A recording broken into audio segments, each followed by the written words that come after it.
Good morning, church. Once again, you are welcome in today's sermon. आप सभी का बहुत बहुत स्वागत है आज के sermon में.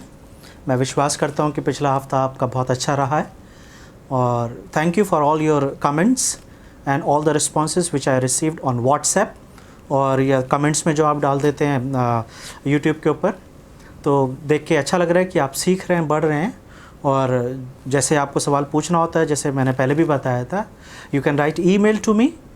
जो वीडियो के एंड में जो ईमेल आईडी आपको मिलता है आप उस पर ईमेल कर सकते हैं. Even you can write question in the comment या व्हाट्सएप पे आप मेरे से पूछ सकते हैं. बट मैं ही चाहता हूँ कि आप लोग सीखते रहें. तो जैसा कि आप जानते हैं that we have seen 5 sermon in the series of fruit of the spirit.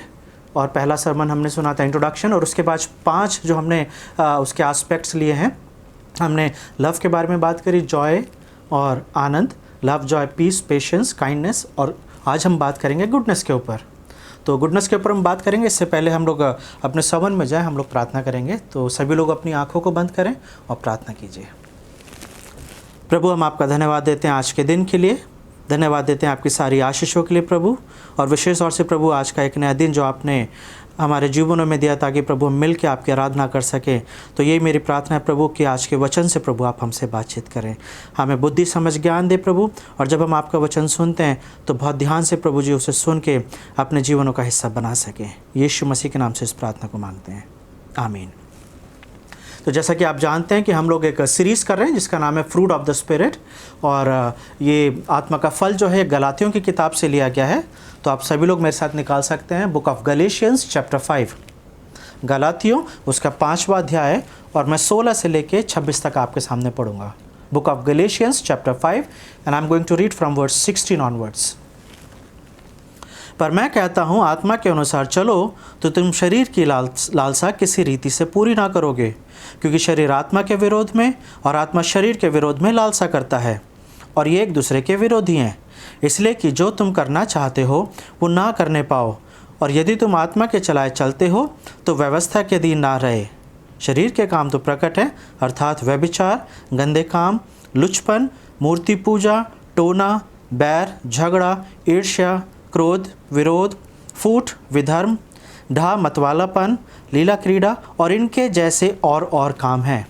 इनके विषय में मैं तुमसे पहले से कह देता हूँ, जैसा पहले कह भी चुका हूँ, कि ऐसे ऐसे काम करने वाले परमेश्वर के राज्य के वारिस न होंगे. पर आत्मा का फल प्रेम, आनंद, शांति, धीरज, कृपा, भलाई, विश्वास, नम्रता और संयम है. ऐसे ऐसे कामों के विरोध में कोई भी व्यवस्था नहीं. और जो मसीह यीशु के हैं उन्होंने शरीर को उनकी लालसाओं और अभिलाषाओं समेत क्रूस पर चढ़ा दिया है. यदि हम आत्मा के द्वारा जीवित हैं तो आत्मा के अनुसार चलें भी.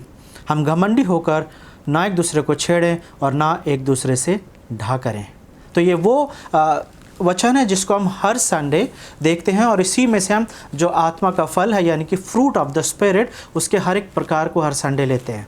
और आज हम देखेंगे गुडनेस यानी कि अच्छाई, भलाई, जिसे नेकी भी बोल सकते हैं या खूबी भी बोल सकते हैं. तो ये सारी बातों को हम देखेंगे. इससे पहले कि मैं इस वचन में आगे जाऊं, मैं आपसे कुछ बात करना चाहता हूं. मैं पूछना चाहता हूं कि जब से आप इस सीरीज़ को देख रहे हैं, सुन रहे हैं, स्टडी कर रहे हैं, क्या आपके जीवन में कोई बदलाव आ रहा है? Have you ever notice any change in your life? वो चेंज किसी भी रूप में हो सकता है, क्योंकि जो कुछ हम स्टडी कर रहे हैं गलातियों 5 में से, इसका बेनिफिट तभी होगा जब हमारे जीवन में कुछ बदलाव आ रहा है. If there is no change, that means we are just enjoying listening sermon. अगर सिर्फ आप सरमन सुन के आनंद बना रहे हैं तो प्लीज़, आई एम सॉरी, मैं आपको बताना चाहता हूँ कि ये सीरीज़ जो हम कर रहे हैं ये सिर्फ इसलिए नहीं कर रहे कि हम आनंद मनाएं. We are doing this series so that you and I may learn together. क्योंकि ये जो हम कर रहे हैं basically it is for our personal benefit. क्योंकि हम ये देख रहे हैं कि आत्मा का जो फल है, यानी कि जब पवित्र आत्मा हमारे जीवन में आता है तो ये बातें हमारे जीवन का हिस्सा बनती हैं. क्या प्रेम आपके जीवन का हिस्सा है? क्या आनंद आपके जीवन का हिस्सा है? क्या वो शांति, धीरज, कृपा, क्या ये आपके जीवन में दिखाई दे रही है? या अभी तक जो हमने 5 सरमन, आज 5वें सरमन को हम देख रहे हैं, तो क्या इनमें से कोई ऐसी चीज़ है जहाँ पर आपको ऐसा लगता है कि ये बात आपके जीवन में नहीं पाई जाती? क्योंकि अगर जब आप ये सरमन सुन रहे हैं और बदलाव नहीं आ रहा है तो मतलब यही है कि किसी किसान ने एक बीज बोया है लेकिन वो बीज डेड है, उसमें से पेड़ बन ही नहीं रहा है, फल आ ही नहीं रहा है, उसमें से अंकुर फूटा ही नहीं है। तो इसलिए चेंज इज़ ऑलवेज गुड, और बदलाव तभी आता है जब परमेश्वर का वचन आपके जीवन के अंदर जाता है। कई बार कानों से सुनते हैं, जैसे बीज बोने वाले की कहानी में बताया गया था कि कुछ बीज हैं जो गिरे और उसमें से कभी फल नहीं आया, और वो बीज था जो सड़क के किनारे गिरा गया था। लेकिन मैं आपको बताना चाहता हूँ कि जिस बीज की हम बात कर रहे हैं, अगर आप इसे विश्वास के साथ एक्सेप्ट करेंगे, अगर आप इसे ध्यान से सुनेंगे और अपने जीवन का अवलोकन करेंगे, तो मैं आपको गारंटी दे सकता हूँ एक ऐसा चेंज आपके जीवन में आएगा जो आपके आत्मिक जीवन के लिए बहुत ही बेनिफिशियल होगा। तो आइए मिलकर हम देखते हैं कि गुडनेस यानी कि अच्छाई या भलाई के विषय में आज परमेश्वर हमसे क्या बात करना चाहते हैं। तो इससे पहले कि हम आत्मा के इस फल को देखें जिसका नाम है गुडनेस यानी कि भलाई या अच्छाई, इससे पहले मैं आपसे सवाल पूछना चाहता हूँ, why God created you and me? क्या रीज़न है कि परमेश्वर ने आपको और मुझे बनाया है? और ये एक ऐसा क्वेश्चन है जो शायद आपने पहले कई बार सुना होगा, या आपसे पूछा गया होगा, या आपने किसी से पूछा होगा, और हो सकता है इसके आंसर आपको पता भी हो, या ऐसा हो सकता है कि you are the one who is looking answer for this question, और maybe this is your question कि आप अपने जीवन का पर्पस जानना चाहते हैं। May be you are the one who is looking for the purpose of your life. कई बार समय बीत जाता है, उम्र बीत जाती है, और लोगों को उनके जीवन का उद्देश्य नहीं पता चलता है। लेकिन बाइबल एक ऐसी पुस्तक है जिसे पढ़ने के द्वारा हमें हमारे जीवन का उद्देश्य पता चलता है। और क्या है हमारे जीवन का उद्देश्य? What is the purpose of my life? अगर मैं आपके सामने यशाया उसके 43 को और 7 को पढ़ूंगा, आइज़ाया चैप्टर 43 एंड वर्स 7, यशाया 43 और उसका 7, वहाँ पे इस प्रकार से लिखा हुआ है, everyone who is called by my name and whom I have created for my glory, whom I have formed, even whom I have made. हर एक जो मेरा कहलाता है, ध्यान से सुन लीजिए, हर एक को जो मेरा कहलाता है, जिसको मैंने अपनी महिमा के लिए सृजा है, जिसको मैं ये रचना और मैंने रचा है और बनाया है। तो यहाँ पे परमेश्वर ये बता रहे हैं that I have called people for purpose। क्या उद्देश्य है परमेश्वर का? परमेश्वर ने हर एक किसी को जिसको बुलाया है, उसको रचा है, सिरजा है। क्यों बनाया है? कि उसका एक उद्देश्य है। और क्या है उद्देश्य? वो उद्देश्य ये है कि हम परमेश्वर की महिमा करें, सो दैट यू एंड आई में ग्लोरीफाई गॉड। ये हमारा उद्देश्य है कि हम परमेश्वर की महिमा करें, उसकी प्रशंसा करें, उसकी आराधना करें, उसकी ग्रेटनेस यानी कि उसकी अच्छाइयों के बारे में, उसके बारे में हम चर्चा करें। और फाइनली ये सारी बातें जो हैं, ये परमेश्वर की इच्छा है जो हमारे जीवन से परमेश्वर चाहते हैं कि पूरी हो।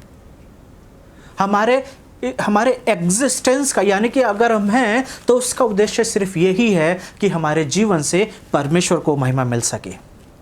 लेकिन अब क्वेश्चन फिर दूसरा ये आता है कि परमेश्वर को महिमा कैसे दें?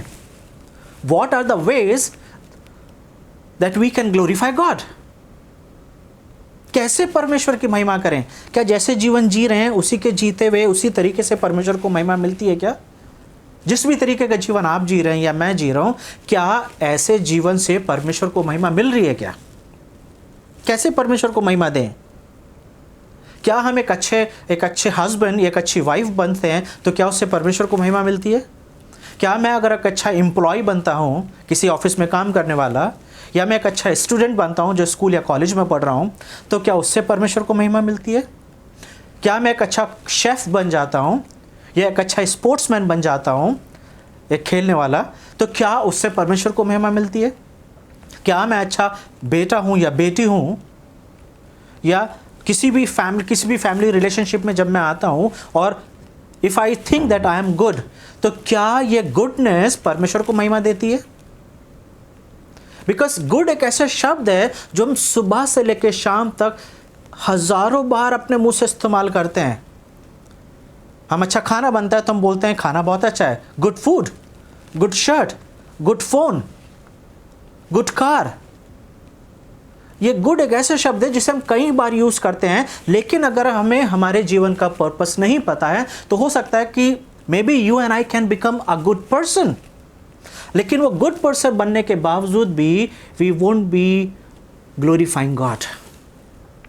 एक अच्छा इंसान बन के भी हम परमेश्वर की महिमा ना करें, ऐसा हो सकता है, क्योंकि परमेश्वर की महिमा के लिए जो गुडनेस की ज़रूरत है उसका एक बेंचमार्क है, उसका एक स्टैंडर्ड है जिसे आपको और मुझे समझने की ज़रूरत है।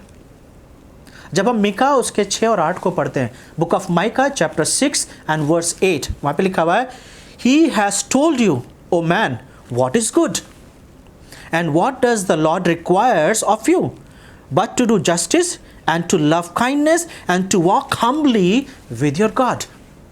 हे मनुष्य, वो तुम्हें बता चुका है कि अच्छा क्या है। God already told you what is good। परमेश्वर ने बता दिया अच्छा क्या है, और वो यहोवा तुझसे इसे छोड़ और क्या चाहता है कि तू न्याय से काम करे, कृपा से प्रीति रखे और अपने परमेश्वर के साथ नम्रता से चले। मीका 6 के 8 में परमेश्वर की इच्छा, the will of God, we can read there कि क्या है, that to do justice, to love kindness and to walk humbly with God.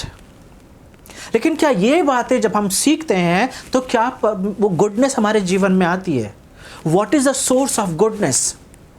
हमारे समाज में बहुत सारी चीज़ों को गुड बोला जाता है, और गुड एक ऐसी चीज़ है जो किसी भी चीज़ को जब हम अच्छा समझते हैं तो उसे हम गुड बोलते हैं, और जिस चीज़ को मैं गुड बोल रहा हूँ ज़रूरी नहीं है उसे आप भी गुड बोलें, क्योंकि you are a different person, you are not same like me. मेरे लिए जो चाय मैं पी रहा हूँ वो मेरे लिए गुड हो सकती है, लेकिन may B you have different taste, so may be that tea won't be good for you. आपको शायद वो टेस्ट पसंद नहीं आएगा। So we have different standards of goodness, और क्योंकि हमारे अलग अलग स्टैंडर्ड हैं, अलग अलग ऐसे टेस्ट हैं या अलग अलग ऐसे विचार हैं, इसलिए सबके लिए गुडनेस बिल्कुल अलग अलग होता है। और शायद यही एक रीज़न होता है कि किसी रिलेशनशिप में जब प्रॉब्लम होती है, my good won't be your good. जो चीज़ मेरे लिए अच्छी है, जिसे मैं बोलता हूँ कि अच्छी है, वो शायद आपके लिए अच्छी नहीं होगी, और फिर हम अपने गुडनेस को ही अपना स्टैंडर्ड बना के अपने जीवन को जीने लगते हैं। लेकिन एक वर्स है, आप मेरे साथ देखिए उस वर्स को, लूका उसका 18 का 19, लूक चैप्टर 18 एंड वर्स 19। वहां पे एक व्यक्ति ने आके यीशु से पूछा, हे उत्तम गुरु, अनंत जीवन पाने के लिए मैं क्या करूं? और यीशु ने उसे क्या बोला? Jesus said to him, why do you call me good? No one is good, only God is good. No one is good, only God is good. अच्छा या उत्तम कोई और नहीं है, अगर कोई है तो वो केवल परमेश्वर है। तो इस वर्ड से एक चीज समझ में आ रही है, that my goodness and your goodness makes no sense। क्योंकि मैं डिफरेंट हूं, आप डिफरेंट हैं, और हमारे लाइक्स और डिसलाइक्स, हमारी विचारधाराएं, हमारी पसंद नापसंद बिल्कुल अलग एक दूसरे से। लेकिन जब आपके और मेरे जीवन में परमेश्वर की गुडनेस आ जाती है, जब मैं अपने स्टैंडर्ड को, जब मैं अपने जीवन में ये मान लेता हूं कि मेरे लिए गुड क्या है? परमेश्वर है, तो जब मैं इस बात को मान लेता हूं, फिर मैं किसी भी व्यक्ति के साथ एक अच्छे से मेल में, एक अच्छे रिलेशनशिप में, एक अच्छे से एक दूसरे के रिस्पेक्ट और आदर, और जैसे बाइबल में बार बार आया, लव वन अनदर, वो हमारे जीवन में देखा जा सकता है। Because goodness is the characteristics of God. पुराने नियम में जहाँ पर भी हम अक्सर देखते हैं तो बार बार हम यही देख रहे हैं कि जब भी गुडनेस की या गुड की बात की गई है तो it was the essence of God. परमेश्वर उत्पत्ति के पहले और दूसरे अध्याय में सृष्टि की रचना कर रहे हैं, और पहले दिन परमेश्वर ने कुछ बनाया, and then God said it is good.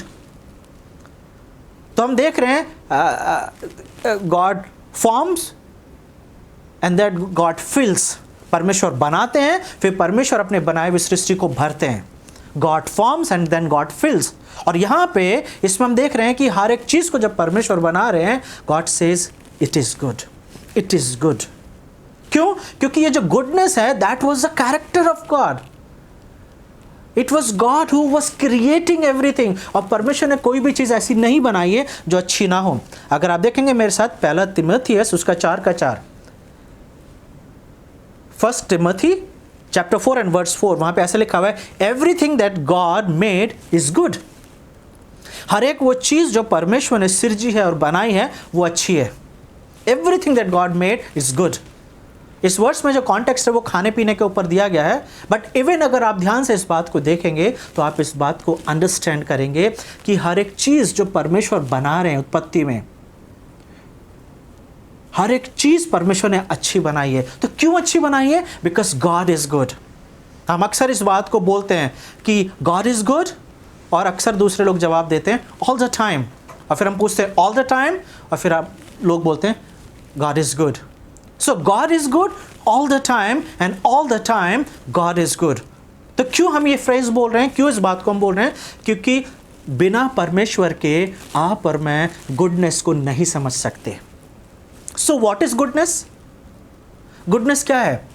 पिछली बार हम काइंडनेस के बारे में बात कर रहे थे, यानी कि कृपा क्या है, और आज हम भलाई की बात कर रहे हैं। अच्छाई या भलाई या नेकी, या इसे खूबी भी बोल सकते हैं उर्दू में। तो इसका मतलब क्या है? काइंडनेस की जब हम बात कर रहे थे पिछले हफ्ते, तो हमने ये देखा था कि काइंडनेस जो है ये एक एक्शन है। इसमें हम कुछ करने के ऊपर बात कर रहे हैं।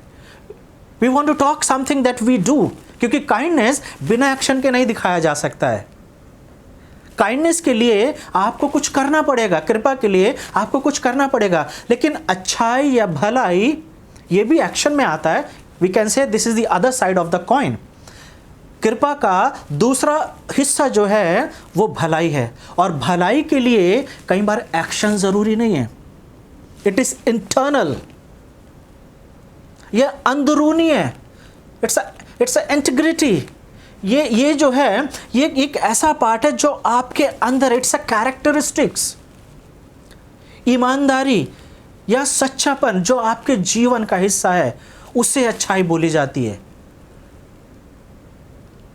बहुत सारे लोग जब अच्छाई की बात करते हैं तो वो एक्शंस की बात करते हैं। Goodness can be seen in action, but मैं आपको बताना चाहता हूं goodness is a character, kindness is action.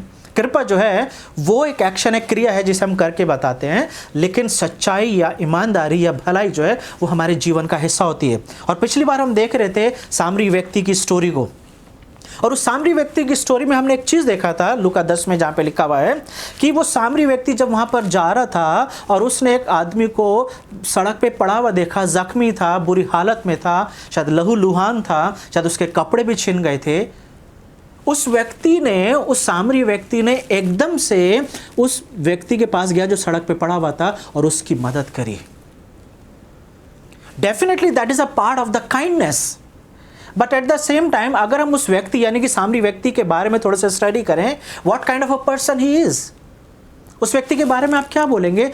तो आप ये बोल सकते हैं we can see the kindness in that person, we can see the goodness in that person. क्योंकि वो गुडनेस, वो अच्छाई, वो भलाई उसके जीवन का हिस्सा थी। क्योंकि वो अच्छाई उसके जीवन में थी तभी तो उसने उस व्यक्ति की मदद करी। अगर अच्छाई उसके जीवन का हिस्सा नहीं होता तो शायद वो मदद भी नहीं करता। क्योंकि जो उससे पहले दो लोग गए थे, हो सकता है काइंडनेस उनके जीवन का हिस्सा थी, लेकिन जैसे मैंने पिछली बार भी बताया था कि काइंडनेस इज अ चॉइस। कृपा करना एक चुनाव होता है कि हम कृपा किसी के ऊपर करें या ना करें। और सामरी व्यक्ति की स्टोरी में पहले जो व्यक्ति थे उन्होंने उस अधमरे व्यक्ति को, जो वो गिरा हुआ है, जो लहूलुहान है, जख्मी है, उन्होंने उसकी मदद करनी नहीं चाहिए। लेकिन तीसरा व्यक्ति जो सामरी है वो इसलिए कर रहा है क्योंकि भलाई करना उसके जीवन का कैरेक्टरिस्टिक्स है, उसके जीवन का एक हिस्सा है। So you see we can understand that goodness is a character. और ये गुडनेस तभी आता है, जैसे पौलुस गलातियों को लिख रहा है, कि जो पवित्र आत्मा आपको और मुझे दिया गया है, जब वो हमारे जीवन का एक हिस्सा बन जाता है तो ये गुडनेस जो है, ये अच्छा, ये भलाई जो है हमारे जीवन से अपने आप निकलने लगती है। तो क्या पवित्र आत्मा का ये स्वभाव आपके जीवन में है क्या? क्योंकि अक्सर जब बात की जाती है कि आप, अगर मैं ये 9 प्रकार की बात करूं जहां पे love, joy, peace, patience, kindness, goodness, ये सारी बातें दी गई हैं, तो उसमें से ज़्यादातर लोग जो हैं वो यही बोलते हैं कि उन्हें सेल्फ कंट्रोल की ज़रूरत है। ज़्यादातर लोग यही बोलते हैं कि सेल्फ कंट्रोल उनके जीवन में नहीं है। लेकिन मैं आपको बताना चाहता हूँ, गुडनेस को शायद लोग फॉर ग्रांटेड लेते हैं, क्योंकि गुडनेस या अच्छाई या भलाई के बारे में हम ज़्यादा चर्चा नहीं करते हैं। क्यों? क्योंकि हम उसे काइंडनेस के रूप में ही देख लेते हैं। लेकिन कृपा और अच्छाई ये दोनों अलग अलग चीज़ें हैं। और उसी चीज़ को देखने के लिए हम आज के संदेश को देख रहे हैं। हम जब भी अपने घर में जब प्रेयर, हमारा फैमिली टाइम होता है, डिवोशन टाइम होता है, प्रेयर होती है। मेरे जो 2 छोटे बेटे हैं, एक की एज 7 साल है और दूसरा 6 का होने वाला है बहुत जल्दी। तो जब ये दोनों जब भी प्रेयर करते हैं, ये हमेशा एक दूसरे के लिए ये प्रेयर करते हैं, father make him good boy. एक दूसरे को हमेशा ये प्रार्थना करते हैं कि उसको एक अच्छा लड़का बना, make him a good boy. और हम भी जब कभी कुछ काम कर रहे होते हैं, मुझे अपने कंप्यूटर पे काम करना है, ये सर्मन की तैयारी करना है, तो मैं अपने बेटा जो मेरे आसपास खेल रहा होता है, मैं उसे सीधा एक ही चीज़ बोलता हूँ, Moses be a good boy, मतलब कि अच्छे लड़के बनो। तो ये जो एक ऐसा वर्ड है जिसे हम बार बार यूज़ करते हैं, और वो लोग भी एक दूसरे के लिए यूज़ करते हैं। छोटे हैं लेकिन फिर भी एक दूसरे के लिए यूज़ करते हैं। लेकिन क्या उन्हें इसके बारे में पता होगा? क्या उन्हें रियलिटी में पता होगा कि अच्छे बनने में क्या करना होता है? क्या आप अच्छे बन सकते हैं अपने आप? Do you think you can become a good boy? Sagar, अगर मैं आपसे पूछूं क्या आप गुड बॉय हैं? या अरुण, अगर आप इस सरमन को सुन रहे हो, क्या बोलोगे? Are you a good boy? या सचिन या रवि, आप लोग जो मेरा सरमन सुन रहे हो, क्या सोचते हो? Are you a good boy और गुड हस्बैंड और अ गुड सन? या पास्टर कृष्णा राय से अगर मैं पूछूं, क्या सोचते हैं आप एक अच्छे बेटे हैं, अच्छे पति हैं, अच्छे पिता हैं?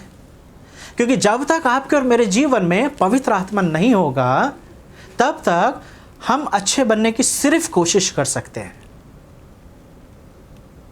लेकिन हम अच्छे नहीं बन पाएंगे। क्योंकि जिस तरीके से यशाया में लिखा हुआ है कि हमारे अच्छे काम फटे मैले चिथड़ों के समान है। Our good works are like filthy rags। क्योंकि हम जब अच्छे बनने की कोशिश करते हैं तो कई बार हम अच्छे काम करते हैं, बट आत्मा का फल गलातियों 5 में जब हम देख रहे हैं, this goodness is not about doing good things. पहले हम अच्छे काम नहीं कर रहे हैं ताकि हम अच्छे बन जाएं, हम अच्छे बनते हैं और उसके बाद हम अच्छे काम करते हैं। क्यों? क्योंकि ये पवित्र आत्मा, वही होली स्पिरिट जो परमेश्वर के साथ मिलकर सृष्टि की रचना कर रहा है, वही पवित्र आत्मा जब आपके और मेरे जीवन में आ जाता है तो फिर वो गुडनेस अपने आप बाहर निकलने लगती है।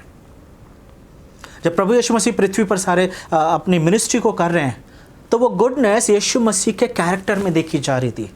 और यीशु मसीह ने क्या बोला कि मैं तुम्हें असहाय नहीं छोड़ता हूं, मैं जाता हूं और तुम्हारे लिए एक मददगार भेजूंगा। जब वो आएगा तो तुम्हें मेरे बारे में हर एक चीज सिखाएगा।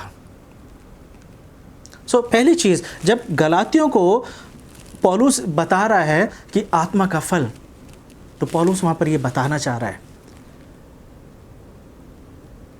कि आप कभी भी अच्छे नहीं हो सकते हैं जब तक पवित्र आत्मा आपके जीवन में ना आए। और जैसे मैंने आपसे पहले पूछा कि क्या आपके जीवन में बदलाव आ रहा है, बदलाव तभी आएगा जब आप परमेश्वर के साथ होंगे। जैसे यीशु मसीह ने बोला यूहन्ना की किताब में, जो डाली मुझ में है और फलती है। अगर हम प्रभु यीशु मसीह में हैं तो बदलाव आपके और मेरे जीवन में दिखाई देगा, और बदलाव के अंदर गुडनेस यानी कि अच्छाई और भलाई मेरे जीवन का हिस्सा बनेगी।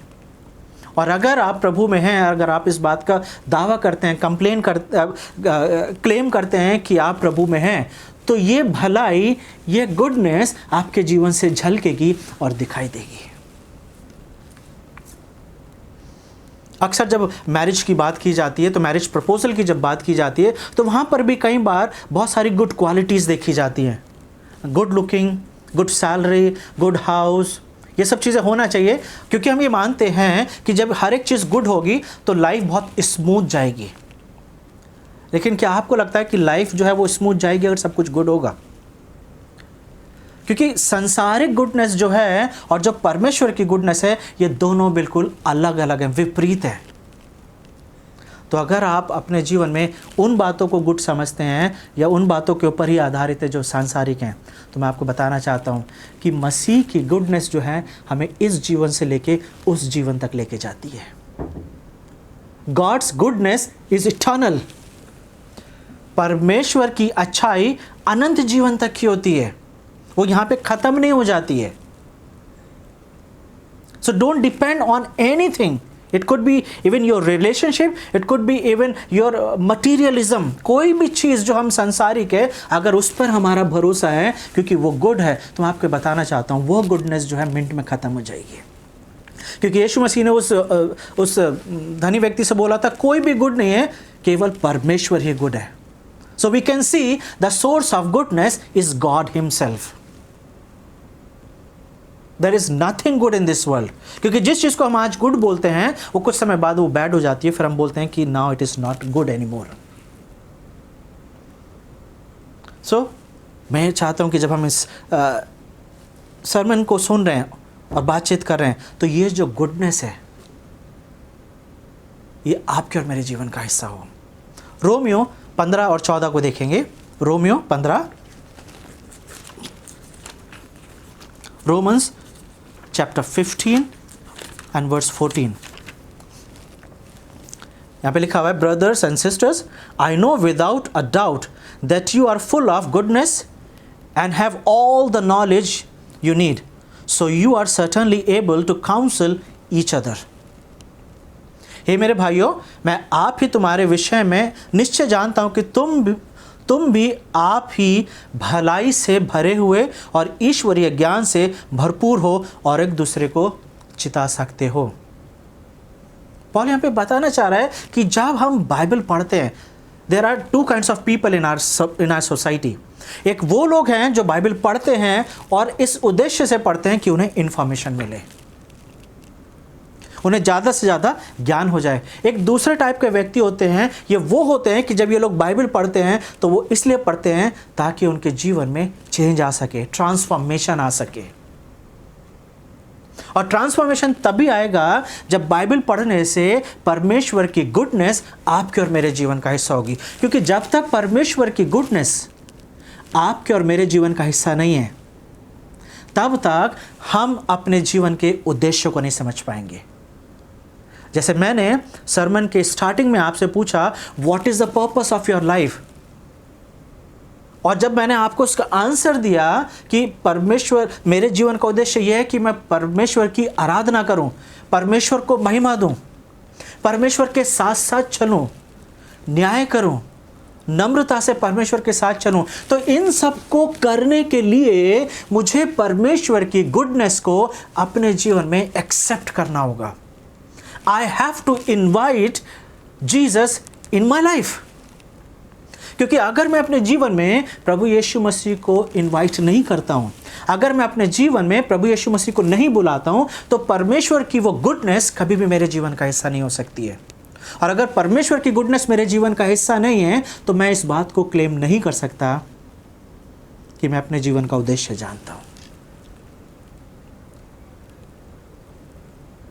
क्योंकि मेरे जीवन का उद्देश्य यही नहीं है that I should be a good husband और अ गुड वाइफ और अ गुड सन और अ गुड ब्रदर और अ गुड एम्प्लॉय, या कोई भी अच्छी चीज़ जिसे आप बोलते हैं, वो मेरे जीवन का उद्देश्य नहीं है।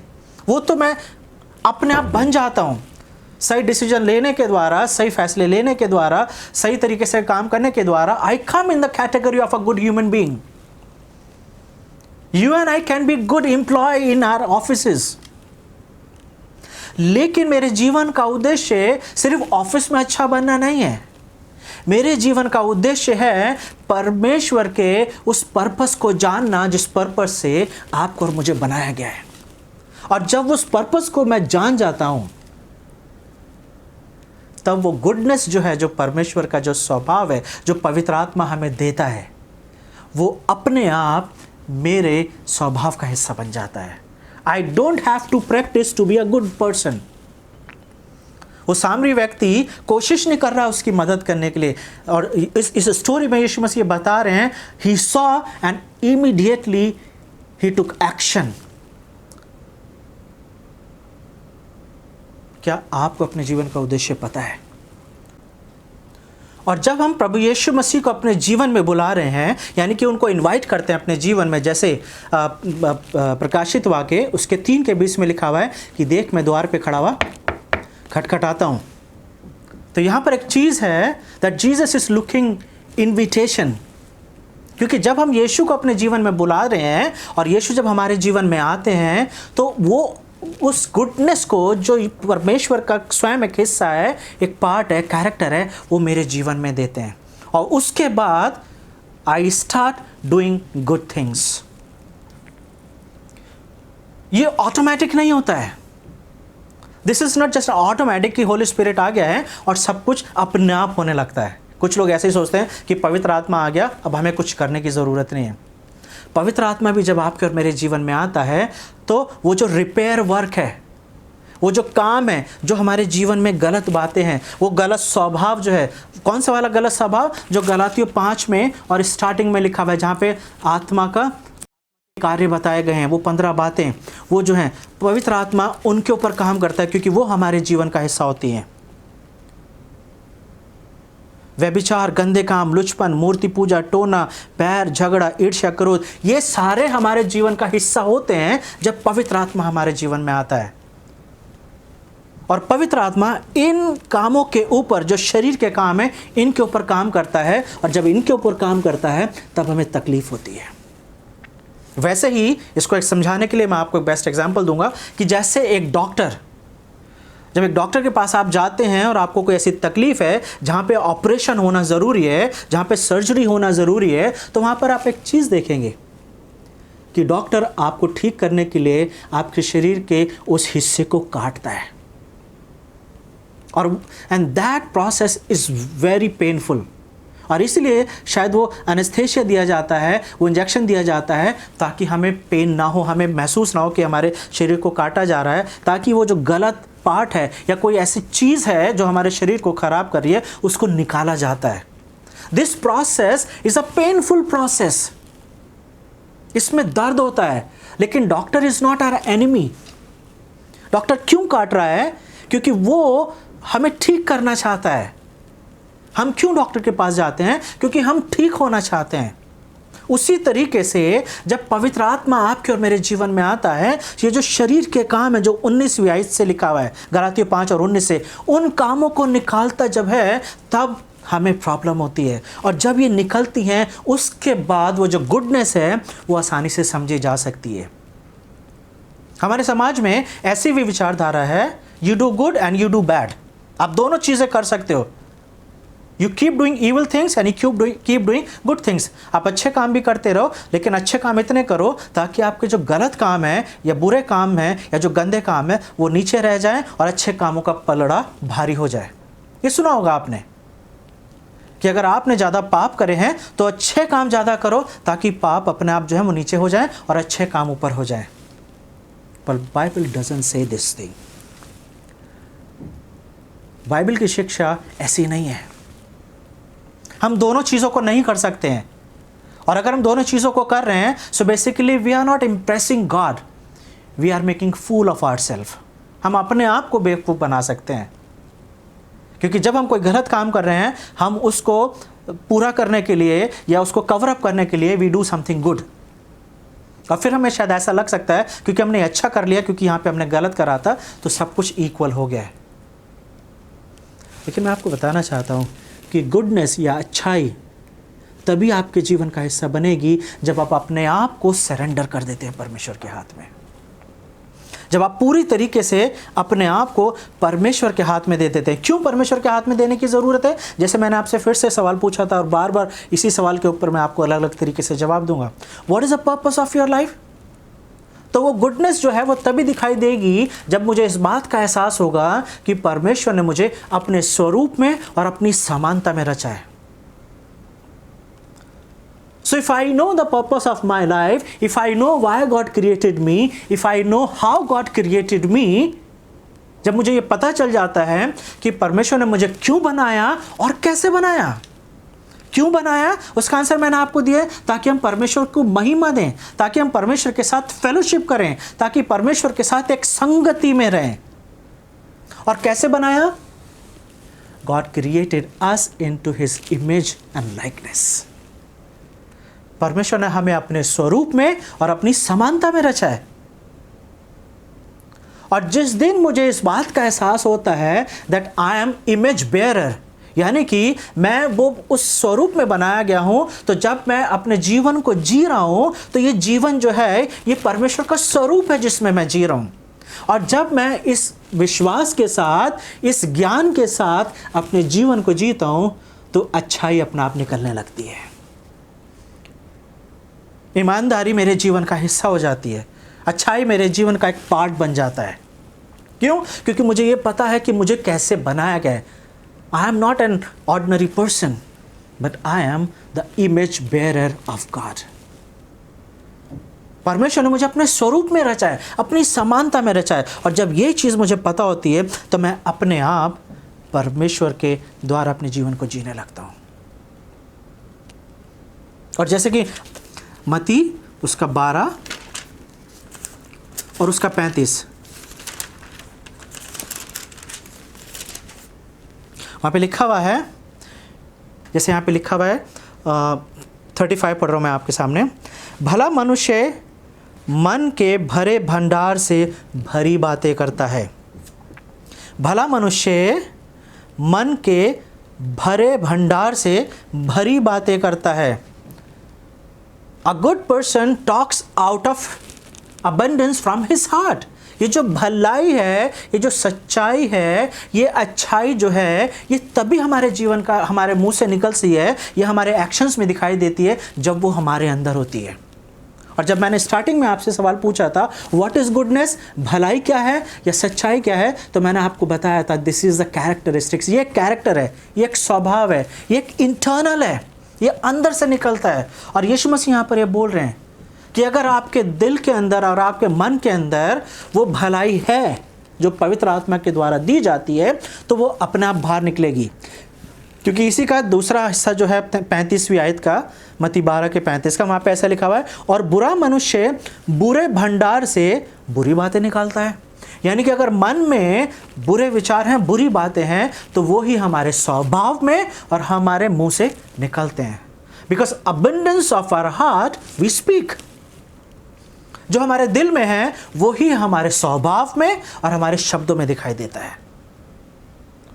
But if you are filled with the Holi spirit, अगर आप पवित्र आत्मा से भरे हुए हैं, तो ऐसा हो नहीं सकता कि भले विचार, अच्छी बातें, अच्छा स्वभाव आपके जीवन से ना दिखाई दे। क्योंकि बाइबल इस बात को बहुत स्पष्ट रूप से बताती है कि जो हमारे अंदर है वो इतना पावरफुल है, जो बाहर है उससे भी ज़्यादा पावरफुल।